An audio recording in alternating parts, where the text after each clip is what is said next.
गुरुजी, मैं अपने जीवन के हर क्षेत्र से असफल रही हूँ। फिर चाहे वो व्यापार हो या संतान प्राप्ति। क्या मैं ये समझ लूं कि मेरे पाप कर्म नष्ट हो रहे हैं?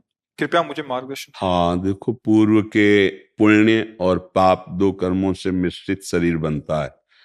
और ये पहले निश्चित हो चुका है किस अवस्था में आपको कौन सा दुख मिलेगा, कौन सा सुख मिलेगा।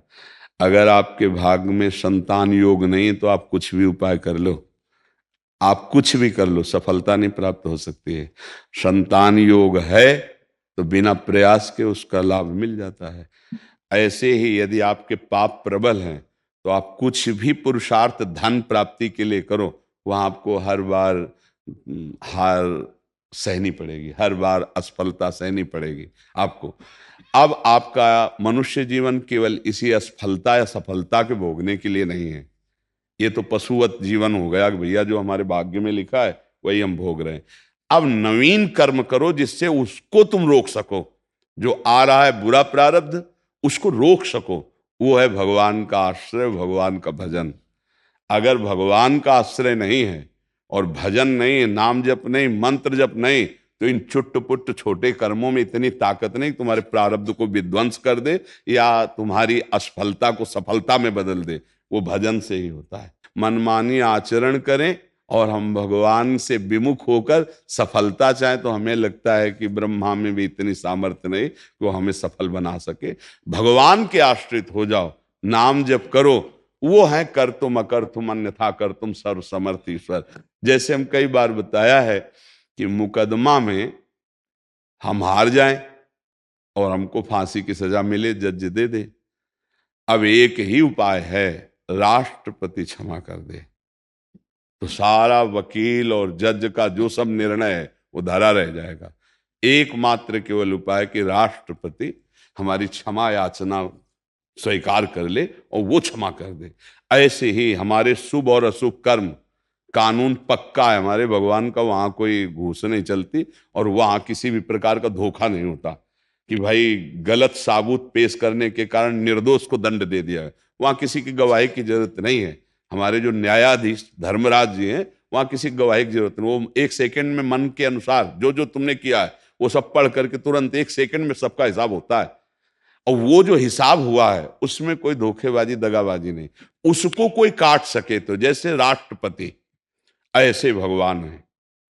राम कहो, शिव कहो, कृष्ण कहो, तत्व एक हैं, उनके नाम बहुत। अगर भगवान का आश्रय ले लो और वो क्षमा कर दें, वो कह रहे हैं सर्वधर्मान परित्यज्य मामेकम शरणम ब्रज अहम त्वाम सर्व पापेभ्यो मोक्षयिष्यामि मा शुचा। तुम मेरी शरण में आ जाओ, मैं तुम्हें समस्त पापों से मुक्त कर दूंगा। वो तो कह रहे हैं ना, आ जाओ। तो आप भगवान का आश्रय ले लो और नाम जप करो। ये नाम जप तुम्हारे पाप, पाप प्रवृत्ति, अशुभ सबको विध्वंस कर देगा और फिर ऐसी सफलता मिलेगी अंदर और बाहर दोनों जगह। अध्यात्म सफलता और बाहरी सफलता भी। अगर देखो इस संसार में पैसे नहीं है तो तुम्हें कुछ नहीं मिलेगा, चाहे जहां टहले हो। प्यास भी बुझानी है तो 10 रुपया तो होना चाहिए बोतल के लिए, समझ रहे ना। ऐसे ही इस संसार में पुण्य चाहिए तुम्हें सफलता के लिए।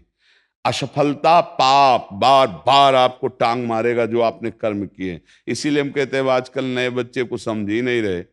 ये जो मनमानी आचरण बेविचार समाज में फैल रहा है ना, सफलता दुर्गति भैया, तुम्हारे मन की दुर्गति, तुम्हारे तन की दुर्गति, तुम्हारे आचरण जो हैं वो तुम्हें कभी सफल होने नहीं देंगे।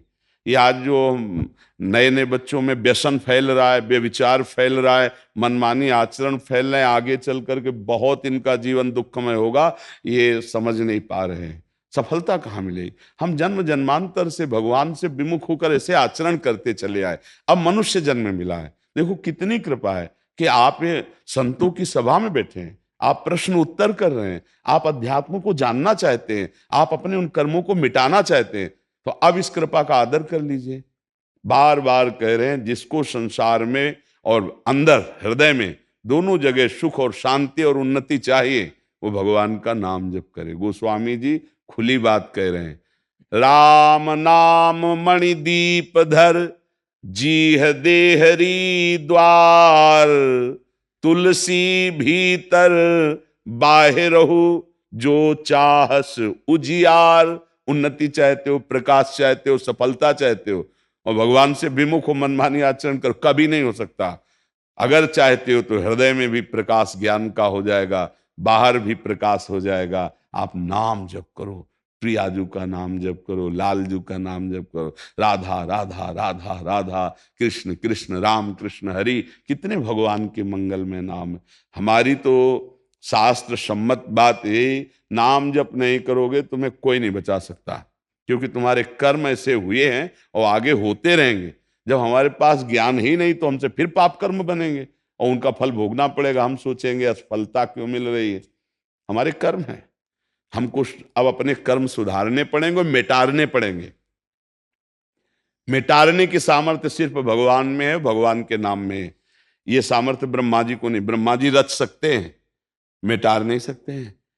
उस भावी को मिटारने के लिए भगवान का नाम, भगवान का आश्रय। इसलिए सबसे प्रार्थना है, ये मांस, मदिरा, नशा, व्यभिचार, ये गंदी गंदी बातें सोचना, गंदी गंदी बातें मोबाइलों में देखना, ये तुम्हारा सर्वनाश कर देंगे। तुम्हें समझ में नहीं आ रहा, तुम्हारी आंतरिक स्थिति की धज्जियां उड़ जाएंगी, ऐसे आचरण बनेंगे, आप डिप्रेशन में पहुंच जाएंगे।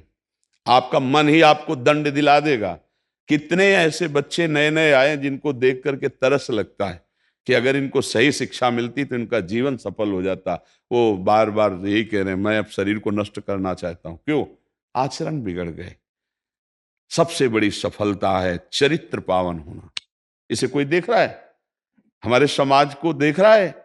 ऐसा अपने जीवन को देख रहा है? आज हमारा चरित्रहीनता पे पूरे कदम उठते चले जा रहे हैं। जहां ब्रह्मचर्य, जहां संयम, वो सब भूलते हम चले जा रहे हैं। अब हम चाहे उन्नति, तो मेरी समझ में तो नहीं आता कि उन्नति हो जाएगी। मन तुम्हारा तुम्हें दंड देने लगेगा, मन जलाने लगेगा। तो इसलिए हमारी प्रार्थना है, सबसे प्रार्थना है, ये गंदे आहार, गंदा आचरण छोड़िए, भगवान का आश्रय लीजिए, पवित्र आहार कीजिए, और राष्ट्र सेवा, समाज सेवा, ये सब भगवान की सेवा के अंतर्गत आता है। कोई महात्मा कितना भी भजन करे, बाद में उसे समाज सेवा में आना पड़ता है, क्योंकि समाज का अन्न खाया है। और समाज में जब तुम पैदा हुए समाज की, तो अब सेवा करके जाना पड़ेगा। देखो, ये संत महात्मा जो विचरण करते हैं, भिक्षान्न डालते हैं, उपदेश कर, इनका विचरण करना ही जगत मंगल के लिए है, क्योंकि भजन करते हैं।